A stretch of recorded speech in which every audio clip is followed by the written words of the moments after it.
Lessons in Shadows. The candlelight flickered along the walls of the library, stretching long, anxious shadows that seemed almost alive. Iria's eyes followed each movement of Bastien, measuring his reactions, gauging his understanding of the lesson she intended to impart. The manuscript lay between them, a silent testament to the night's earlier chaos, yet it felt less important than the unfolding exchange between mentor and pupil. "Listen carefully," Iria began, her voice low, deliberate, carrying an authority that made the words impossible to ignore. "Protection is not about barriers alone. Locks, alarms, doors, they are temporary. They delay, but they cannot prevent. True defense comes from awareness, anticipation, and understanding the mind of the one who desires what you possess." Bastien leaned forward, absorbing every syllable. "So it's psychological," he said. "I need to anticipate intentions before they manifest?" Iria's gaze didn't waver. "Exactly. Observe patterns, note behavior, study their habits and weaknesses, and remember, the most dangerous adversaries are those you never see coming. They strike in silence, like shadows stretching across the floor at dusk." She gestured toward the towering shelves. "Look at this library. You think it's just wood and paper, but to someone who knows how to watch, it is a battlefield. Every creak, every whisper of air through the aisles, every faint reflection of light, it tells a story, and every story can betray you." Bastien ran his hair through his hair, the weight of her words settling heavily on him. He had spent decades in the literary world, battling critics, rivals, and ambitious protégés, yet never had he considered the subtle threats that lurked beneath the surface of his own sanctuary. "Show me," he whispered finally, a mix of curiosity and apprehension in his tone. Iria's lips curved slightly. She moved with the grace of someone accustomed to operating unseen, stepping silently to a shelf near the far wall. "I'll show you the first lesson," she said, "the lesson of observation, and you will understand why vigilance is as crucial as talent." She paused, scanning the room as though it were already a battlefield.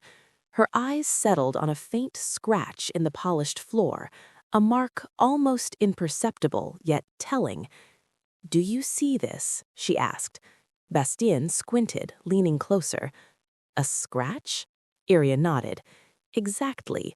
Most people would overlook it, but a careful observer notices details. Every intruder, every threat leaves a mark, intentional or not. This is a clue. Whoever attempted to steal your manuscript tonight brushed against this spot, left their presence behind without realizing it. They underestimated the environment and underestimated you." Her finger traced the line across the floor, the light from the candle catching the subtle indentation. "Patterns exist even in chaos. The challenge is recognizing them before it's too late." Bastien felt a shiver run through him. He had always prided himself on intellect and creativity, yet this was a level of strategic thinking he had never encountered. The intruder had acted with precision, but Iria's perception had turned what was a moment of failure into a learning opportunity. "And the next part?" he asked, his voice barely more than a whisper. "The practical part?" Iria's eyes glinted with purpose.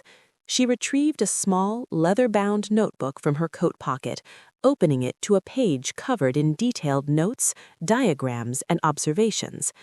"This is the log of your environment, not just the room, but the people, the timing, the subtle indicators that betray intent. Every detail matters. You must catalog it, study it, and anticipate the patterns. This is how the unseen becomes visible." She handed it to him. The weight of it felt heavier than the manuscript itself. Bastien flipped through the pages, noting the meticulous attention to detail, the sketches of shadows, floor patterns, angles of light, even subtle behavioral tendencies of potential intruders. It was overwhelming in its comprehensiveness, yet exhilarating. "You've done this before," he said cautiously, admiration threading his voice. These observations, you've tracked others like this." Iria's gaze sharpened almost imperceptibly. "Yes," she said, "but tonight is about you. You need to learn quickly. The threat is not theoretical, it's active, and the more time passes, the bolder they become." A distant creak echoed through the library, and both of them froze. Bastienne's pulse quickened, Iria's eyes narrowed. She moved to the nearest window, peering through the faint darkness outside. "They are patient," she whispered. "They wait, they observe, and they will strike when you are most vulnerable." Bastienne swallowed hard. "So, how do we stop them?" Iria turned toward him, her expression unreadable yet commanding. "By understanding that control is an illusion. The only real defense is preparation, foresight, and the willingness to act decisively when the moment arrives. We will create traps, mental, physical, and strategic. Every move you make will be part of a larger pattern, a web that protects what is yours." She gestured to the manuscript on the desk. "This is more than paper. This is power, and power attracts predators. But if you learn to anticipate them, to observe and respond, you gain an advantage they cannot predict. Tonight, you've seen only a glimpse. The next steps will require discipline, patience, and courage." Bastienne nodded slowly, absorbing the enormity of her words. The library no longer felt like a sanctuary. It was a training ground, a stage for strategy and survival. The manuscript, once a simple collection of his thoughts and creativity, now represented stakes far higher than literary acclaim. Iria's eyes scanned the room once more. "We begin tomorrow," she said softly. "Tonight you rest, but your mind does not. Think of every movement, every sound, every flicker of light. Consider who desires your work and why. Anticipate, prepare, and remember, trust no one completely, not even those who claim to protect you." Bastien sat back, the notebook in his hands, his mind whirling. For the first time, he understood the fragility of his position and the complexity of the forces at play. The manuscript was safe, for now, but the war surrounding it had only just begun, and Iria, silent, calculating, and entirely enigmatic, was both his guide and his shield. As the candlelight dimmed, the shadows in the library seemed to deepen, stretching across shelves and floors like long fingers reaching for secrets hidden in the night. Bastienne's thoughts drifted to the intruder, to the motives that had driven them, and to the silent promise in Iria's eyes. Vigilance and action were the only means to survival.